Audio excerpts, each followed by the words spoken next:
Hello class. Now I am discuss about the water soluble vitamins. Previous class में हमने discuss किया था vitamins क्या होता है, कितने टाइप्स के विटामिन्स होते हैं, जिसमें 2 टाइप्स थे, फैट सॉल्युबल विटामिन और वाटर सॉल्युबल विटामिन। तो फैट सॉल्युबल विटामिन्स में हमारे vitamin A, vitamin D, vitamin E and vitamin के आ रहे थे, जिसको हमने 1 बाय 1 डील किया, ठीक है, डिस्कस किया। अब हम वाटर सॉल्युबल विटामिन्स देखेंगे। सो वाटर सॉल्युबल विटामिन्स क्या होते हैं, जो कि हमारी बॉडी में इजीली एब्जॉर्ब हो जाते हैं और यूरिन के थ्रू एक्सक्रीट आउट हो जाते हैं, ठीक है, बॉडी में इजीली एब्जॉर्ब होकर यूरिन के थ्रू बॉडी से बाहर निकल जाते हैं, उन्हें हम क्या कहते हैं, वाटर सॉल्युबल विटामिन्स। अब वाटर सॉल्युबल विटामिन्स 2 टाइप्स के होते हैं, विटामिन बी कॉम्प्लेक्स जो विटामिन बी होता है और विटामिन सी। अब विटामिन बी कॉम्प्लेक्स की भी बहुत सारी कैटेगरीज होती है, मतलब सब डिवाइडेड है ये भी। विटामिन B1 भी होता है, इसमें B2 भी होता है, B3 भी होता है, B5 होता है, विटामिन B6 और B12 होता है, ठीक है। तो हम इसको डील करते हैं। फर्स्टली विटामिन बी कॉम्प्लेक्स देखते हैं, फिर इसके सब डिवाइड करके हम इसके 1 बाय 1 जो है इसको डील करते हैं। तो vitamin B complex, these vitamins are considered essential for humans। जो विटामिन बी कॉम्प्लेक्स है ये ह्यूमन के लिए एक इसेंशियल विटामिन होता है। They differ from each other in their structure, distribution in food and symptoms that result from their deficiency. मतलब कि अगर इस विटामिन्स की डेफिशिएंसी होती है तो इसके सिम्टम्स हमें दिखाई देते हैं हमारी बॉडी पर। इसका जो स्ट्रक्चर है, डिस्ट्रीब्यूशन है, ये एक दूसरे से अलग है, बट ये क्या है, इजीली क्या करते हैं, ये एक दूसरे से कोरिलेटेड होते हैं। These vitamins are grouped together because their functions are closely related. मतलब इसके जो सब डिविजन्स है वो क्या है, क्लोजली आपस में क्या है, रिलेटेड है, क्योंकि ये जो बी कॉम्प्लेक्स है, विटामिन B1, B2, B3 जो भी है, ये क्या करते हैं, एक ही तरह के फंक्शंस करते हैं। तो विटामिन बी कॉम्प्लेक्स देखा हमने क्या होता है। सो बी कॉम्प्लेक्स में हम फर्स्टली डील करते हैं विटामिन B1 जो कि विटामिन की बी की कैटेगरी में आता है। तो विटामिन B1 को हम थायमिन भी कहते हैं।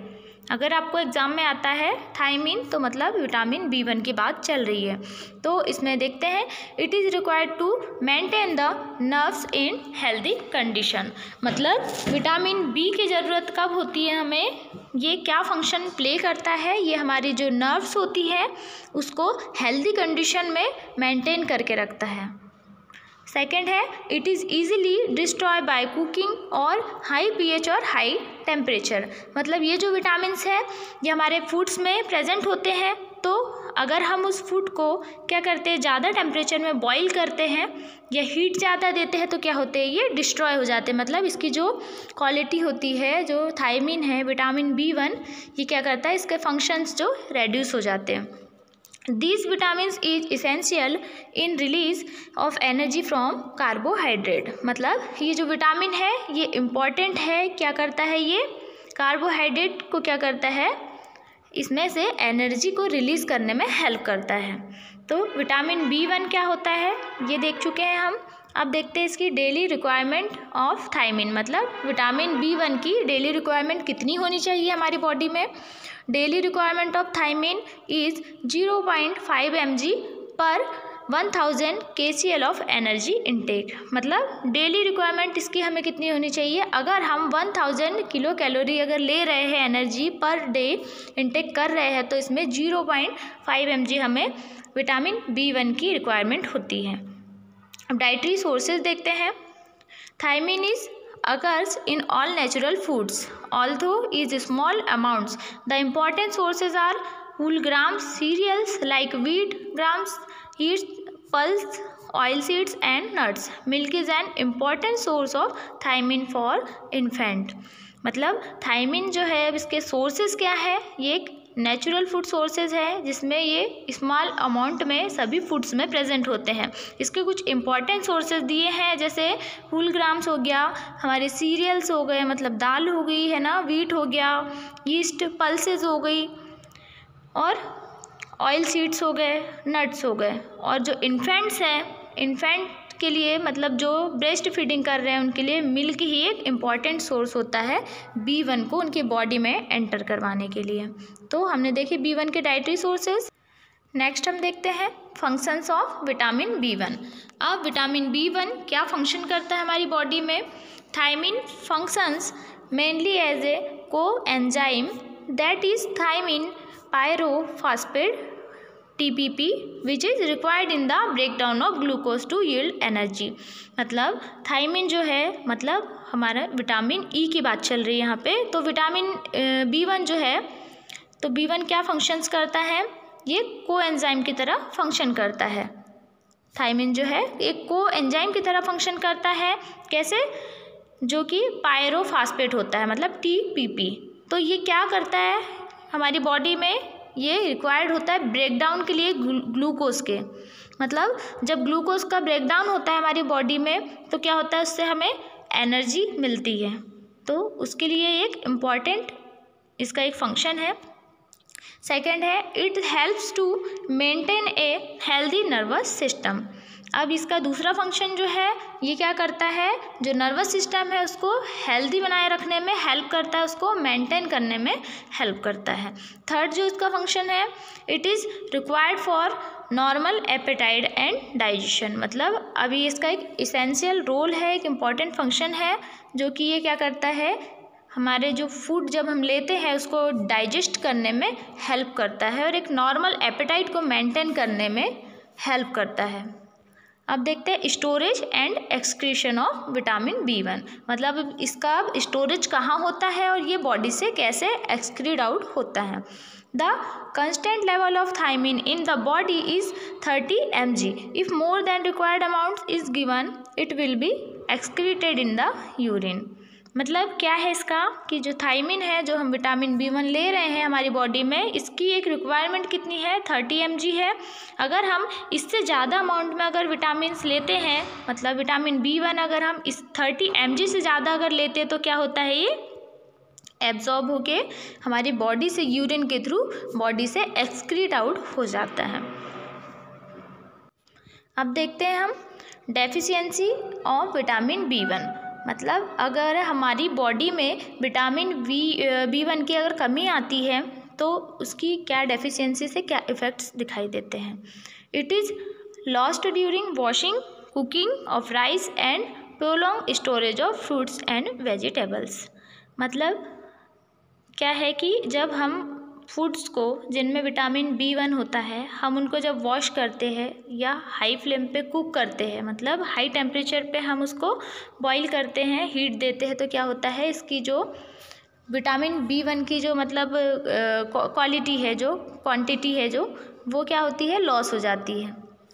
किसके थ्रू होती है, अगर वॉशिंग करते हैं हम या फिर कुक करते हैं हाई टेम्परेचर पे, तो क्या होता है, जो विटामिन B1 है उसकी क्वांटिटी लॉस हो जाती है। तो इसके विटामिन के लॉस होने से क्या डेफिशिएंसी होती है, the main deficiency of disease is beri. तो अगर विटामिन B1 की कमी आती है हमारी बॉडी में तो उसके कुछ इफ़ेक्ट्स दिखाई देते हैं, जो कि बेरी रोग के रूप में दिखाई देते हैं। अब बेरी भी 2 टाइप्स के होते हैं, एक होता है ड्राई बेरी और एक होता है वेट बेरी। तो हम ड्राई बेरी के सिम्टम्स देखते हैं क्या होते हैं।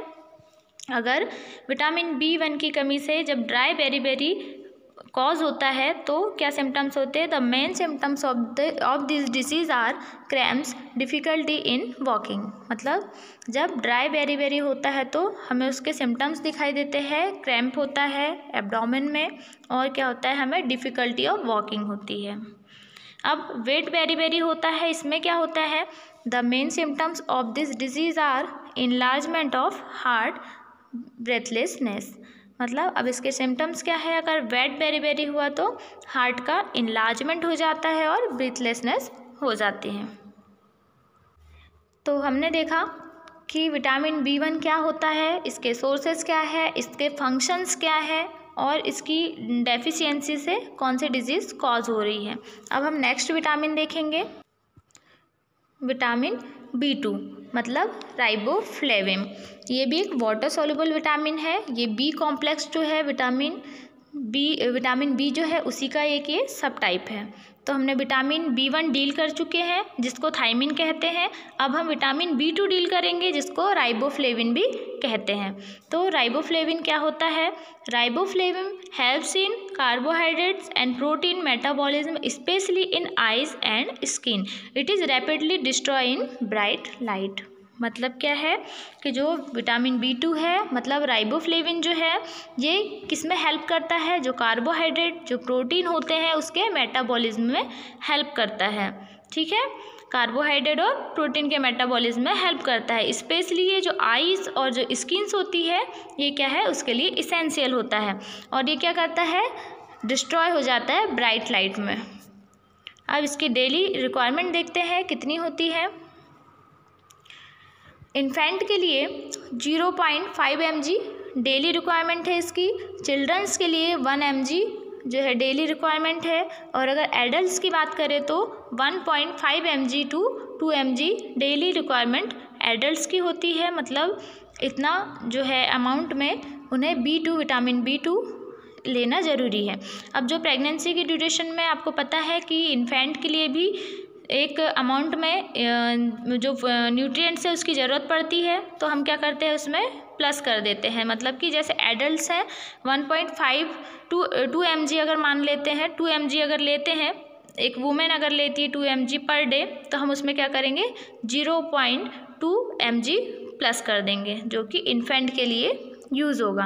तो हम इस तरीके से प्लस करके प्रेगनेंसी में और लैक्टेशन में बढ़ा देते हैं उसकी requirement.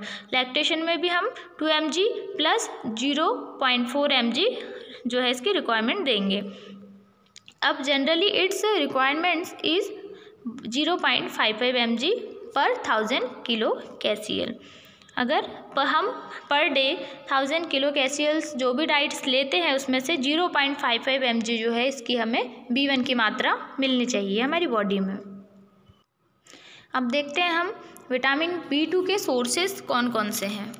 The richest natural sources of riboflavin are milk, liver, eggs and green leafy vegetables. Cereals and pulses are relatively poor sources but because they are consumed in large quantities. मतलब क्या है, इसके richest sources कौन कौन से हैं? जो natural sources हैं राइबोफ्लेविन के वो है मिल्क, लीवर, एग्स एंड जो भी ग्रीन लीफी वेजिटेबल्स होते हैं वो इसके एक सोर्सेस है जिसमें ज़्यादा विटामिन B2 हमें मिलता है, ज़्यादा विटामिन B2 पाया जाता है। और जो सीरियल्स और जो पल्सेस होती हैं वो एक पुअर सोर्सेज होता है। क्यों? क्योंकि ये लार्ज क्वांटिटी में कंज्यूम कर लेता है विटामिन्स को। ठीक है, अब क्या है, नेक्स्ट है फंक्शंस ऑफ राइबोफ्लेविन। अब जो विटामिन B2 है वो क्या फंक्शन प्ले करता है, क्या रोल प्ले करता है?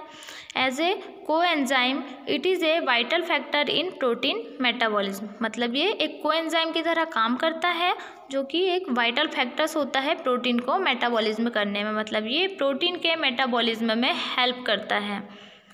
अब सेकंड जो है function, as a coenzyme in carbohydrate metabolism. जिस तरह से ये प्रोटीन के मेटाबॉलिज्म में हेल्प करता है उसी तरह से ये कोएंजाइम के रूप में कार्बोहाइड्रेट के भी मेटाबॉलिज्म में हेल्प करता है। मतलब उसके ब्रेक डाउन में क्या करता है, हेल्प करता है। अब डेफिशिएंसीज ऑफ राइबोफ्लेविन क्या है? अब अगर राइबोफ्लेविन की डेफिशिएंसी हमारी बॉडी में होती है तो हमें उसके क्या सिम्टम्स दिखाई देंगे? Riboflavin deficiency almost always occurs in association with deficiency of other B complex. These are following. मतलब क्या है इसमें कि जब राइबोफ्लेविन की डेफिशिएंसी होती है तो क्या होता है, B कॉम्प्लेक्स दिया जाता है। ठीक है, जब इनकी विटामिन B की जब डेफिशिएंसी होती है तो B कॉम्प्लेक्स के कैप्सूल्स होते हैं जो कि पेशेंट को दिए जाते हैं। तो अब अगर इसकी डेफिशिएंसी होती है तो क्या सिम्टम्स दिखाई देते हैं? ओरल एंड फेशियल में देखते हैं तो swelling of the lips with cheilosis.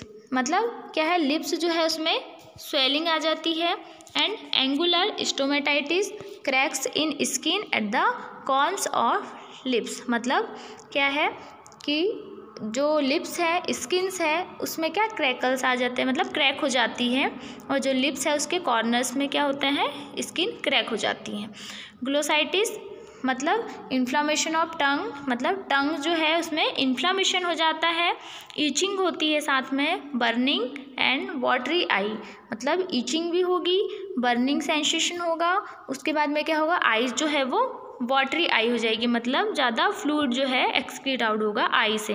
अब फिफ्थ है scrotal dermatitis has been reported in adults, मतलब अब इसके एक सिम्टम्स और है। जो स्क्रोटल एरिया होता है वहाँ पर क्या होता है, डर्मेटाइटिस हो जाता है एडल्ट्स को। तो इसमें ईचिंग वगैरह होती है और कुछ फंगल इन्फेक्शंस भी हो सकते हैं। तो ये क्या होता है, स्क्रोटल एरियाज़ में होता है, देखने मिलता है। ठीक है, तो ये डेफिशिएंसी थी हमारी, डेफिशिएंसी ऑफ राइबोफ्लेविन, मतलब डेफिशिएंसी ऑफ विटामिन B2। तो हमने देखा विटामिन, वाटर सॉल्युबल विटामिन्स में हमने बी कॉम्प्लेक्स देखा, जिसमें से हमने विटामिन B1 देखा, उसकी जो फंक्शंस देखे, सोर्सेज देखे, उसका RDA देखा, उसकी डेफिशिएंसी से कौन सी डिसीज़ कॉज हो रही थी, बेरी, तो हमने देखा वेट बेरी और ड्राई बेरी। उसके बाद हमने विटामिन B2 जो कि राइबोफ्लेविन हम जिसको कहते हैं, तो अगर एग्ज़ाम में अगर आपको आता है कि राइबोफ्लेविन दिया होता है और विटामिन B2 नहीं दिया होता है, तो आपको समझ जाना है कि यहाँ पे विटामिन B2 की बात चल रही है। तो इसमें हमने देखा कि विटामिन B2 क्या होता है, इसकी डेली रिक्वायरमेंट इन्फेंट में, चिल्ड्रंस में, एडल्ट में कितनी होती है। इसके बाद हमने इसके सोर्सेज देखे, सोर्सेज क्या है, फंक्शंस देखे, फंक्शंस ऑफ राइबोफ्लेविन क्या है। फिर हमने देखा कि इसकी डेफिशिएंसी से क्या प्रॉब्लम्स क्रिएट हो रही है। तो हम नेक्स्ट विटामिन्स नेक्स्ट वीडियो में डिस्कस करेंगे। So thank you class.